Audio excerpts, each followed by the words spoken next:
Radio. Mirë mbrëma miq, erdhi e shtuna dhe jeni në Vitality Vibes në Top Albania Radio, një emision I cili kushtohet shëndetit. Siç e dini, jemi në muajin tetor dhe muaji tetor është një muaj shumë I rëndësishëm pasi është muaji I ndërgjegjësimit për kancerin e gjirit. Në fakt, emisioni tim I ka munguar prej vitesh një mjeke radiologe e cila merret edhe me diagnostikimin, po edhe në forma depistuese nëse mund ta quajmë trajtimin ose menaxhimin e kancerit të gjirit. Me mua sot në studio për gjithë ju miq që jeni në valët Top Albania Radios është doktoresh Blerina Saraçi, mjeke radiologe e cila punon në Qendrën Spitalore Universitare Nën Tereza dhe është sot këtu me ne për të na folur për sa I përket diagnostikimit të hershëm, parandalimit nëpërmjet diagnostikimit të kancerit të gjirit. Sepse ç'është e vërteta, doktoresh, ne gjithmonë fokusohemi te kjo pjesa e tetorit të roz në fakt, por kanceri I gjirit është në çdo moment, nuk është vetëm në periudhën e tetorit. Fatkeqësisht po, por tetori është një muaj shumë I vlefshëm për të na ndërgjegjësuar ne për të qenë të vëmendshëm ndaj kontrolleve që duhet bëjmë për shëndetin në përgjithësi dhe atij të gjirit në veçantë, I cili përveç vërtetës është shëndet si për burrat dhe për gratë, se ka dhe raste të rralla që edhe fatkeqësisht burrat kapen preke nga kanceri I gjirit, por më së shumti është fokusuar ndaj zonjave patjetër. Tani, më thuaj pak ç'bën me ato sondën tënde ekografike, me ato magjitë tua. Si e diagnostikon doktoresh Blerina Saraçi kancerin e gjirit nëpërmjet ekografisë? Ekografia është bërë si stetoskop, unë e them shpesh në për referimet e mia dhe fatmirësisht ka një divulgim të mirë të përdorimit të ekografisë për të gjitha modalitetet, jo vetëm për gjirin. Mund të përdoret nga të gjithë mjekët, edhe klinicistët kur mundësia nuk është për të qenë një radiolog, por sigurisht do ta bëj dikush që din ta përdori dhe e njeh modalitetin. Për sa I përket radiologu kryen si ekzaminime depistuese, siç ju dhe vetë thatë, edhe ekzaminime të mirëfillta diagnostikuese, kur pacienti vjen për një arsye të caktuar tek mjeku për të kryer ekografinë. Ekografia është një ekzaminim krejt I padhimshëm, I padëmshëm për pacientin, mund të bëhet në çdo lloj moshe, ka raste që neve edhe në pacient pediatrik mund të kemi nevojë për të kryer një eko të glandulave mame, pra të gjirit. Nëse kemi një patologji apo një informacion apo diçka që mjeku klinicisti e dyshon dhe duhet të ekzaminohet, pra është një ekzaminim që mund ta bësh që 0 vjeç. Ka raste kur gjërat e gjirit janë pak të fryera nga hormonet qarkulluese që në lindje të fëmijës, pra në qenat e moshës mund të kryejmë një ekografi të gjirit dhe deri në moshën kur pacienti është gjallë, pra është një ekzaminim që mund ta shtrim në të gjithë jetën. Po kur e rekomandojmë ne si depistim këtë ekzaminim? Me protokollet e sotme rekomandohet që të kryhet në mënyrë depistuese që nga mosha e 20 vjeç.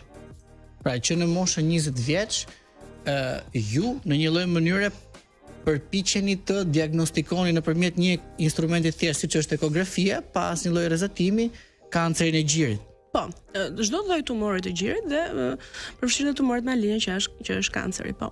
Sepse kemi edhe tumore benignë, si është më I shpeshti, për shembull fibroadenomat që hasen shpesh në praktikën e përditshme dhe mund të hasen edhe në moshat pak më të vogla.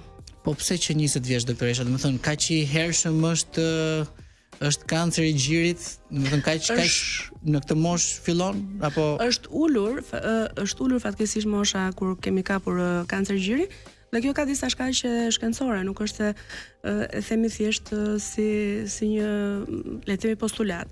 Një nga arsyet është fakti që është ulur dhe mosha e menarkës, pra mosha e ardhjes së menstruacionit të parë tek vajzat. Duke ardhur më herët, cikli menstrual bën që të jetë më ekspozuar më gjatë gjiri ndaj ndryshimeve dhe përpasoj mund të kemi më herët patologji të tij. Gjithashtu një element tjetër që ndikon është edhe shtazania e parë, që në kohët moderne është gjithmonë e prirur të jetë gjithmonë më vonë. Shumë gra tentojnë ta bëjnë mas të 30-tave fëmijën e tyre të parë, kështu që dhe kjo ndikon në ndjeshmërinë e gjirit ndaj patologjive, edhe ato maligne. Ka dal pak turpi për të ardhur te ekografisti për të zhveshur dhe për të bërë një ekzaminim të gjirit. Shiko, besoj që po, fatmirësisht në radiologjia shtuar shumë edhe gratë, pra kemi shumë kolege femra që, kështu që dhe ata që kanë ato tabun për të shkuar ke doktori mashkull mund zgjidhin një kolege femër, dhe me thënë të drejtën ka një numër në rritje gjithmonë të grave që janë të sensibilizuara për të ardhur për ta kryer kontrollin, po. Tani, nëpërmjet ekografisë, besoj ju ekzaminoni ato gjëndrat, nëse mund ta quajmë kështu. Po dikush mund të ketë edhe një mas benigne, apo le të them mund të ketë një formë aty që shpesh herë ndonjëherë konfondohet ose le të themi duket sikur i del një gung këtu dhe apo bëm çam ka dal. Pra ç'a duhet ketë parasysh vetë një person, nëse mund ta quajmë kështu, të bëjë një autodiagnostikim apo një vetë diagnostikim për sa i përket një shenjë dalluese të kancerit të gjirit. Pra çfarë elementesh duhet ketë parasysh një person kur prek gjirin e tij dhe të kuptojë që realisht është diçka për t'u shqetësuar, se jo të gjitha gungat janë masa tumorale, le të thënë. Fatmirësisht po, se ndryshe do ishte nami. Atëherë kemi disa gjëra që duhet qersojmë në atë që juve artikuluat.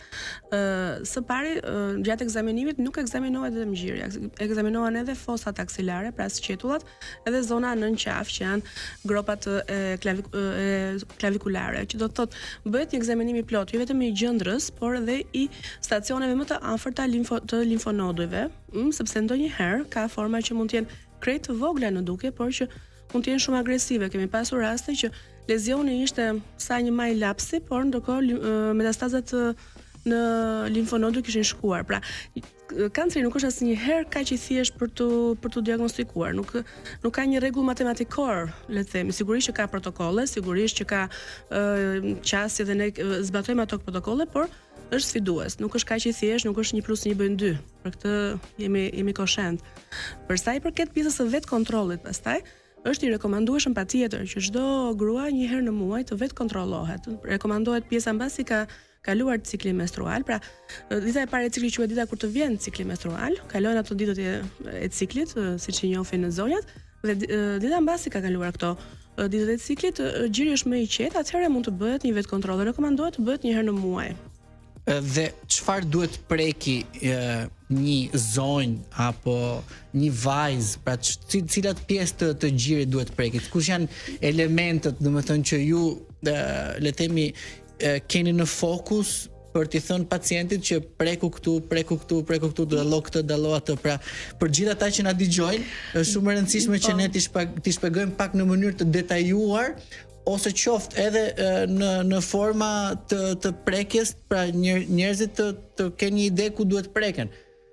Atëherë, dora e gjirit që kontrollohet duhet ngritur lart, dora tjetër, pra dora e kundërt kontrollon gjirin në anës të kundërt, dhe gjiri duhet kontrolluar në mënyrë rrethore, në mënyrë të tillë që të ndiqet. Pa të bëj një masazh rrethor. Po, që të ndiqet dhe në formë rrezore. Edhe poshtë. Po, që të ndiqet anatomia, duke nëse e kemi parasysh si një rrezë drite gjirin me qendrën dhe rrezet që dalin në periferi, duhet ndjekur kjo anatomi. Duhet kontrolluar dhe sqetulla, siç tham, ose aksilare dhe pjesa poshtë qafës, aty ku është klavikula. Pra të gjithë regionin, pra kudo ku neve prekim diçka, duhet jetë një shenjë që neve duhet të shkojmë tek mjeku për të bërë një ekzaminim, që në rastin konkret zgjedhja e parë është gjithmonë ekografia. Po, praktikisht nëse ju shikoni një gung këtu, edhe një gung këtu dhe një gung këtu, duhet ke lidhje me njëra tjetrën, apo jo? Apo mjafton shikosh diçka ke sqetull dhe shkosh bësh një ekografi. S'është thënë, po pe diçka ke sqetull bëje më mirë ekografi. Ti jemi brenda. Mirë, doktoresh Blerina. Për shembull, më fal që ndërpreva në periudhën e Covidit, pati disa raste që vinin në zonja thjesht sepse kishin prekur diçka tek sqetulla, përfshirë ti me motor që jeton jashtë dhe e bëri atje ku jeton ekzaminimin, sepse pati një përgjigje reaktive të limfonodulave, pra pati një fryrje të limfonodulave si pasojë virale, por që duke qenë se ishte në region afër me gjirin, ju rekomandua të kryente edhe një ekzaminim të gjirit. Pra, kështu që nuk është e kundër indikuar apo e veçuar si gjë. Mirë dok, më duhet të shkojmë në publicitet, do rikthehemi pas pak. Erdhëm sërish në emision Miq në Top Albania Radio me mua doktoresh Blerina Saraçi, mjeke radiologe, diagnostikuese, shumë sakt, dhe prandaj e sot në Vajtellët i Vajvës për të na thënë Mënyrën më të mirë të diagnostikimit të kancerit të gjirit. Neve folëm në fakt për një teknik e cila është ekografia. Është gjithmonë zgjedhja e parë. Ekografia dhe po më thoje që për tu diagnostikuar ose vetë diagnostikuar për gjithë zonjat, vajzat, të cilat duhet të bëjnë një lloj mënyre vetë parandaluese të kontrollohen rreth një herë në muaj, pas ardhjes së ciklit menstrual. Pas ardhjes së ciklit menstrual. Dhe më tha dhe njëra ato shenjat kush ishin? Duhet të ngrej dorën. Duhet të ngrej dorën, duhet të bëj një lëvizje që të ndjekë anatominë e gjirit, duhet kontrolluar dhe aksila dhe zona nën qaf. Dhe tham që jo çdo gung është për të shqetësuar, fatmirësisht se ndryshe do ishte problem i madh. Megjithatë, fatkeqësisht thuhet që rreth 1/9 deri në 10 gradë, paktën një herë në jetë do haset me kancer të gjirit dhe ky është një numër relativisht i lartë fatkeqësisht. Kështu që duhet jemi gjithmonë të ndjeshëm ndaj kësaj tematike. Gjërat bëhen pak më të 9 ose 10 gradë. Kështu që nuk është numër kaq i vogël. Ju më thatë që keni pasur raste dhe në moshën e hershme, po fatkeqësisht po, pacienta ime më e re që kam diagnostikuar ka qenë 23 vjeç dhe më ka ngelur në mendje në fakt se është moshë goxha e hershme. A ka një statistik për moshën më të hershme dhe moshën, le të themi, mesatare të prekjes nga kanceri i gjirit? Atëherë, fakti që kërkohet që në moshën 20 vjeç e lart të bëhet depistimi për kancerin e gjirit tregon që në dekadën tënde të tretë të jetës ti je i ekspozuar ndaj riskut për të bërë kancer gjiri. Sigurisht që dekada e 4 dhe e 5 arrin atë pikun e vet të smundshmërisë, por që në dekadën e tretë të jetës ti je i ekspozuar ndaj këtij risku dhe prandaj duhet të kryesh depistimin. Normalisht depistimi është si zgjedhje e parë me ekografi në këtë moshë. Mbas moshës 35-40 mund të bëhet dhe depistimi me mamografi për sparje dhe pastaj plotësimi me eko. Kjo vjen si pasojë edhe e anatomisë së gjirit që me kalimin e moshës ndryshon, bëhet më pak dens, dhe me faktin që rrezatimi që ka mamografia ndryshe nga ekografia, me kalimin e viteve bëhet gjithmonë më pak e rrezikshme. Megjithatë, duhet thënë që kur mamografia kërkohet, duhet të kryhet ndonjëherë treme mbi rrezatimit, sigurisht duhet të ketë një justifikim, pra duhet kemi përfitime më të mëdha se sa humbja që kemi ndaj ekspozimit nga rrezatimi, por duhet jemi të kujdesshëm.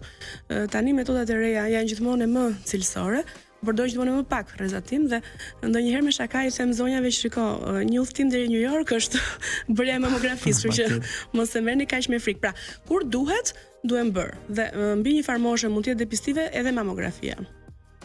Lufto me forcë, jeto me shpresë. Tek ato paciente që ju keni diagnostikuar në historikun e ndjekjes tuaj, si në aspektin radiologjik flas gjithmonë, do të thënë si paraqiten pacientët kur marrin një mesazh që mund kemi një dyshim që mund të kesh një kancer gjiri. Pra psikologjikisht janë të forta gratë për të përballuar situata të tilla. Sigurisht janë të forta dhe ja dalin, por që është sfiduese është pafund. Është sfiduese që në momentin që ti si mjeke duhet ja komunikosh diçka të tillë pacientit, jo më të jesh imprimis personi që po e vuan këtë gjë. Kështu që sigurisht që është sfiduese, është e vështirë, ka një periudhë hutimi, ndoshta edhe depresioni, që mund të shkojë nga i lehtë deri tek i rënd fatkeqësisht, por që lufta me forcë duhet bërë patjetër. Lidhur me këtë, në fakt, para disa vitesh bashkë me një kolege psikiatre hartuam një pyetësor që në mënyrë vullnetare ja ofruan për ta plotësuar pacientëve që do vinin për të bërë një depistim për kancerin e gjirit dhe morëm dhe një grup kontrolli për pacientë që vinin për një patologji të njohur. Dhe u pa që niveli i stresit ishte më i lartë tek pacientët që vinin thjesht për depistim për kancerin e gjirit. Pra tregon që frika në subkonsciencë apo dhe në konsciencën e pacientëve ekziston dhe është normale në fund të ditës. Për të ardhur për të bërë një ekzaminim, qoftë kontrolli rutin ka një frikë që apo bë çdo ndonjëherë fatkeqësisht kjo frika i shtyn që të kalojnë kohë dhe të mos e bëjnë ekzaminimin. Ndërkohë që duhet ditur që bërja e ekzaminimit të shpëton jetën, por nuk është vaksinë. Pra nuk të mbron nga një risk në të ardhmen. Duhet kuptuar që ka një afat kohor kur je i sigurt dhe ka një afat kohor kur ti duhet të bësh këtë ekzaminim, varësisht rekomandimeve që kanë dhënë mjekët dhe nga ekzaminimi më parshëm që ke kryer. Që do të thotë, nëse ka qenë një ekzaminim normal, një ekzaminim çdo një vit është i mjaftueshëm, por nëse kemi parë diçka apo janë dhënë rekomandime të tjera, duhen zbatuar ato afate që janë kërkuar nga mjeku. E miq, shpresa është më e fuqishme se frika. Patjetër. Po meshkujt mund të preken nga kanceri i gjirit? Thash dhe më herët që nuk është një komunitet krejt i pa cënueshëm nga kjo patologji, fatmirësisht preken shumë më pak, por jo zero. Kështu që nëse ka një formacion që palpohet apo diçka që nuk shkon apo një gjësi që juve nuk ju jeni aty ku duhet me gjin tuaj, sigurisht duhet shkoni për të bërë një ekzaminim. Një konsult me mjekun specialist dhe një ekzaminim ekografik. Për së pari dhe pastaj sipas procedurave patjetër. Ka edhe grup mosha pak më të avancuara në moshë që ndonjëherë kanë një rritje të gjinjve apo që mund të kenë ndjesinë sikur kanë një masë gjë që mund vi si pasojë e mjekimeve terapeutike që marrin. Kështu që duhet patur kujdes edhe kjo, duhet të informohen pacientët që disa mjekime mbase në momente të caktuara mund të japin dhe rritje të gjinjve dhe duhet të jenë të informuar për këtë gjë dhe duhet bëjnë kontrollet. Flasin edhe për komunitetin mashkullor. Okej. Pra, nuk është se meshkujt bëjnë përjashtim me ç'kuptova. Përjashtim jo, por që nuk është në masën që nuk siç është në statistikisht me femrat. Ne në Shqipëri kemi statistika, pra çdo vit nxjerrim statistika apo nxjerrim statistika, shkon nga numri diku ke 350-400 gra në vit që që them është incidencë, pra që janë raste të reja dhe nuk është shifër e vogël duke pasur parasysh popullatën. Ka dhe shumë nga ato pacientë të cilët trajtohen jashtë. Ndonjë informacion për një numër më të lartë apo pak a shumë të janë statistika të mbledhura dhe me në përgjithësi diagnoza fillestare vjen në Shqipëri, kështu që pak a shumë ky është numri që do marrim rastet e diagnostikuara si referim. Pastaj ato duhen folur dhe me institucionet. Po, patjetër. Ju më përmendët pak më parë për një ekzaminim ekografik i cili është vetëm për gjirin. Pra, një sondë specifike e cila detekton kancerin e gjirit. Në fakt nuk është vetëm për gjirin, është një ekzaminim multiparametrik i gjirit me anë të ekografisë, që quhet elastografia, që mund të zbulojë më mirë kancerin e gjirit dhe të tiroidës. Pra jo vetëm të gjirit, por për gjirin është tashmë standardizuar në nivel botror që është standard i artë bëhet ekografia me elastografi. Pra më mirë se sa ekografia e thjeshtë.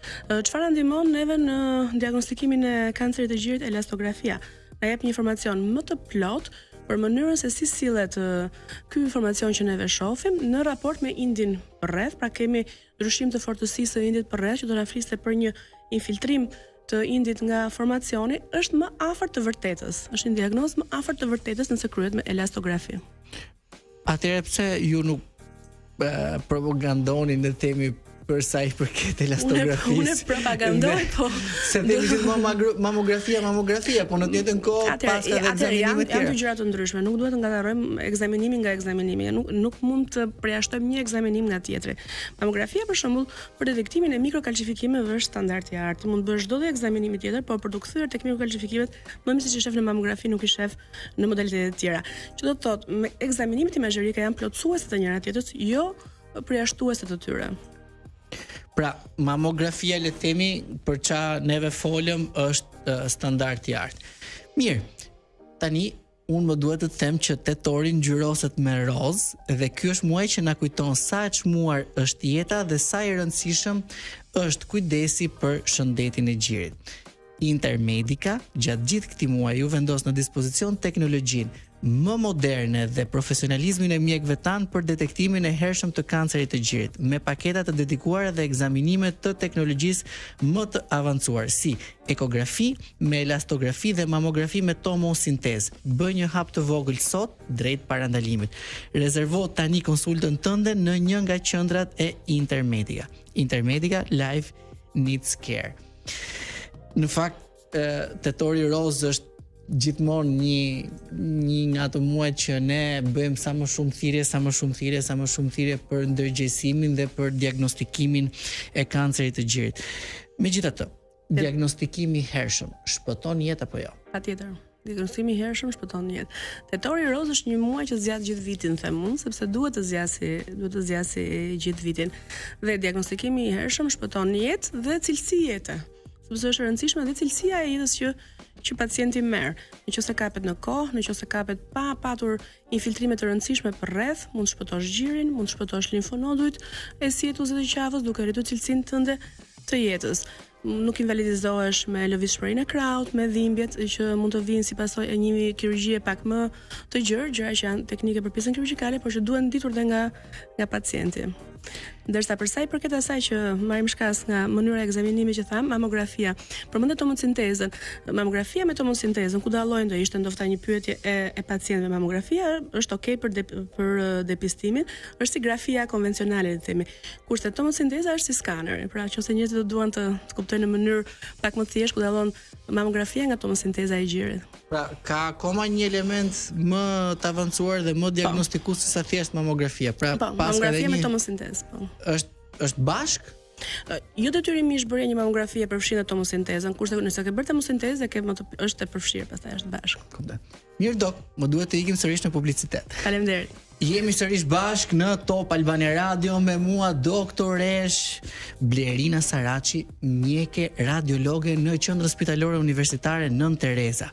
Por, doktoresha, kur bëhet fjalë për buzëqeshjen tuaj, nuk ka vend për kompromis. Në qendër të Tiranës ju pret Brianza Dent, e drejtuar nga profesor doktor Luan Mavriqi me 25 vite eksperiencë në stomatologji dhe implantologjinë e avancuar. Një staf profesionist, teknologjitë më moderne ju garantojnë trajtime të sigurta, estetike dhe afatgjata. Me Brianza Dent, transformimi i buzëqeshjes është i menjëhershëm dhe dhëmbët e ri mund t'i keni brenda ditës. Brianza Dent, buzëqeshje me një touch. Në fakt, unë kam pasur doktor Luan Mavriqin në emision para disa kohësh dhe është vërtet shumë teknologjik, siç po flasim ne sot për teknologjinë e avancuar për trajtimin dhe diagnostikimin e kancerit të gjirit. Ju përmendët tomografin apo mamografi dhe tomosintezën, po. Tomosintezën, që thatë që është një element më i detajuar për të detektuar kancerin e gjirit. Më të detajuar se tomosinteza ka? Atëherë, në llojin e vet jo, por në modalitet tjetër kemi elemente të tjerë që mund të përdorim, siç është rezonanca magnetike e gjirit, e cila na jep informacion të shtuar dhe të vlefshëm nga ana diagnostike. Pra nuk, siç e thash dhe në raport me ekografinë dhe mamografin, edhe tomosintezën, edhe rezonanca magnetike nuk është përjashtuese e modaliteteve të tjera, por janë komplementare. Ju kur detektoni një kancer, e sugjeron gjithmonë për rezonancë apo ndaleni tek stadi i diagnostikimit me mamografi? Ky është një vendim edhe i ekipit që do e ndjekin pacientë, pra do jetë ekipi i kirurgut dhe i onkologut patjetër, por nga ana diagnostike në gjykimin tim dhe sipas protokolleve duhet të ezaurohen të gjitha teknikat imazherike në momentin që diagnostikohet një kancer. Pra duhet të kalohen hallkat diagnostike patjetër.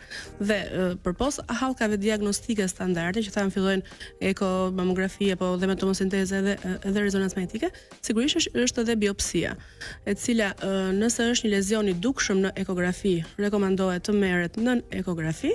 Nëse është një lezion që nuk është i dukshëm në ekografi, por ka thjesht mikrokalcifikimet e dukshme në mamografi apo në tomosintezë, atëherë duhet të merret në këtë modalitet që është pak më specifik, por që në rast nevoje duhet kryer. Tani për këtë biopsinë më shuaj një kuriozitet, doktoresha, të lutem. E bën radiologu apo e bën onkologu, pra kirurgu, senolog, nëse mund të quhet? Normalisht janë procedura që kryhen nga mjekët radiolog. Nuk ka ndonjë gjë të keqe që të jetë një ekip i përzier. Pra duhet ta bëj dikush që din ta bëj atë gjë, por që normalisht në mënyrë të konsensuale në shumicën e vendeve bën radiologu. Për sa i përket stadifikimit, pra nëse ju diagnostikoni një tumor të një përmase të caktuar, pra kjo gjë përcakton trajtimin apo ne sot kemi një lloj trajtimi për kancerin e gjirit?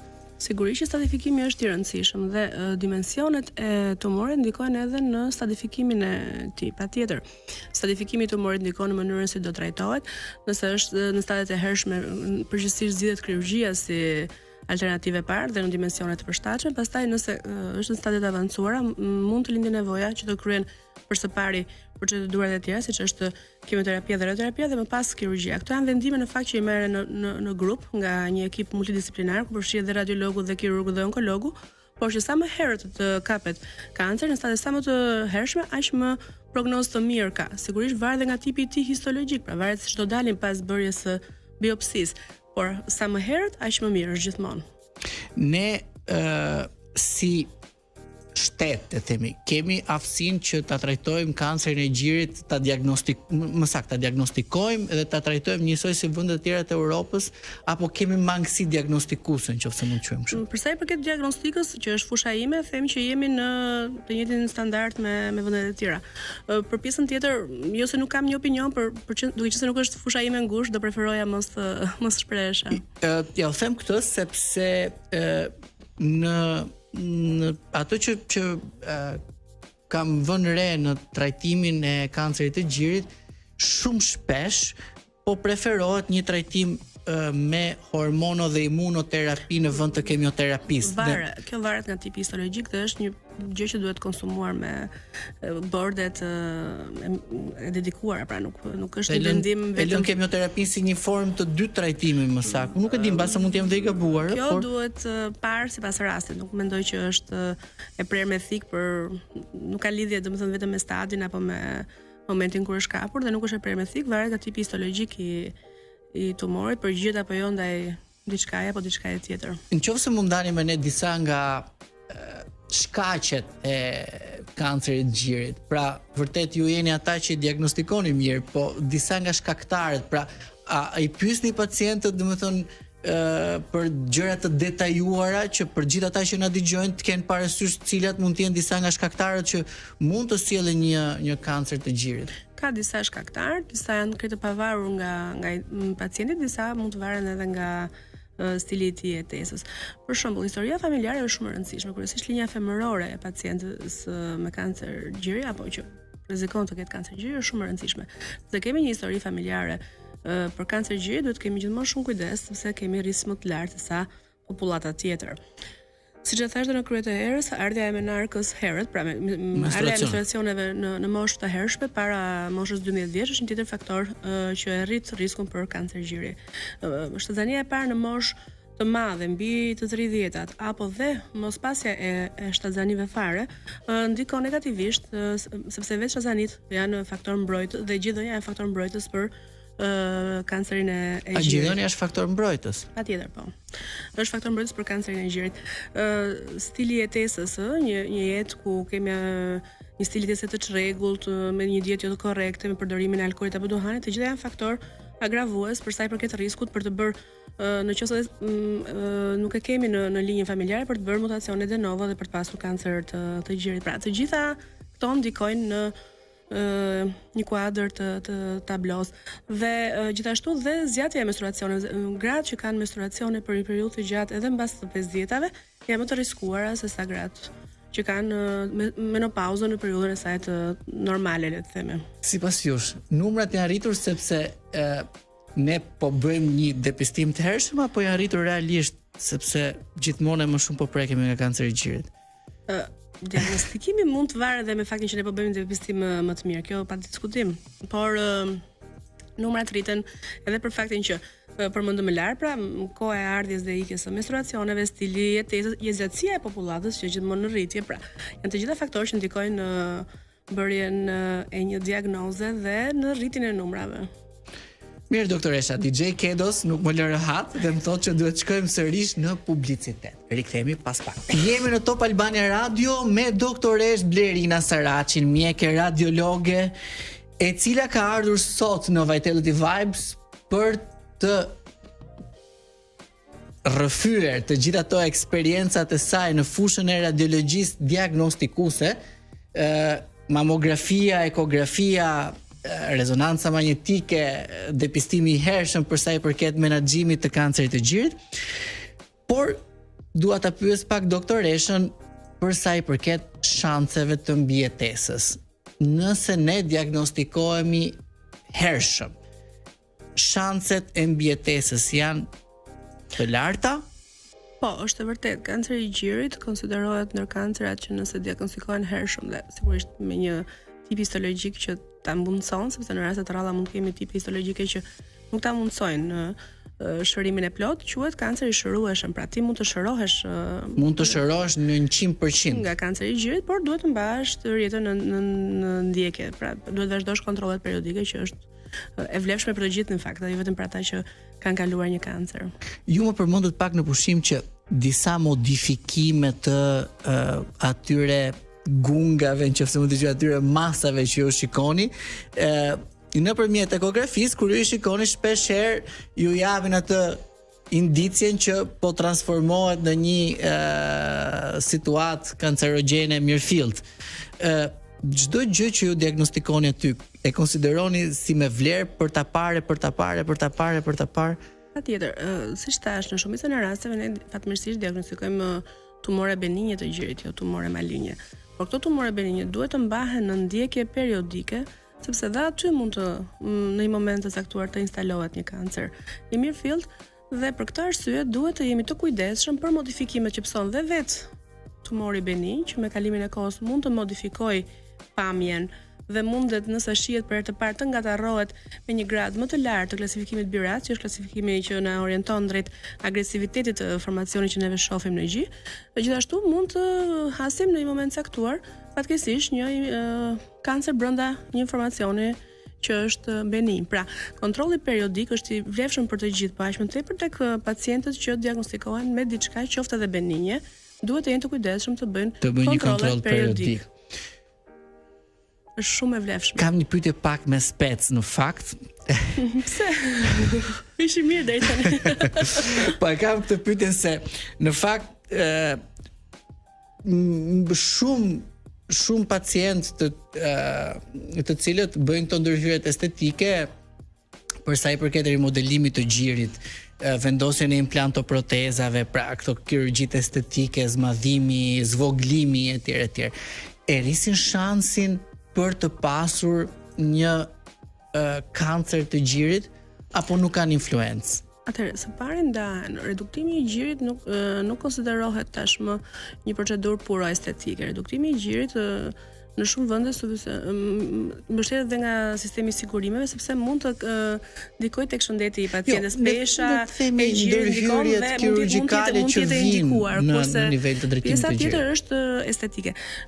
Teorikisht, çdo ndërhyrje që prek një organ mund të ndikojë në krijimin e një tumori aty. Dhe gjiri është pjesë e trupit ton, pra dhe në gjin ose ne bëjmë një ndërhyrje, rrisjet ekzistojnë, nuk janë zero, patjetër. Por nga ana tjetër, dikush më thotë që janë më të mbrojtur se kontrollohen më shpesh. Shiko, puna është si shikon gotën, për te shakave. Të gjithë duhet të kontrollohen dhe aq më tepër dikush që ka kryer një procedurë, qoftë për arsye estetike apo për arsye trajtuese, duhet të jetë më vigjilent. Megjithatë, prap të tillë pacient kanë përshtypjen që kanë pak shanse më të mira për të diagnostikuar sepse kontrollojnë ato implantet krahasuar me pjesën tjetër të popullatës apo jo. Mund të jetë edhe kështu, por nuk kam ndonjë statistikë reale për të thënë. Çfarë do t'i thoje të gjithë dëgjuesve tan për sa i përket kancerit të gjirit, diagnostikimit kancerit të gjirit? Të bësh një ekzaminim për të diagnostikuar kancerin e gjirit apo më saktë për të bërë një kontroll nëse jemi mirë apo jo, është detyrë e çdo zonje dhe zotërie nëse ka diçka që prek, po me që po flasim për zonë, është detyrë çdo zonje.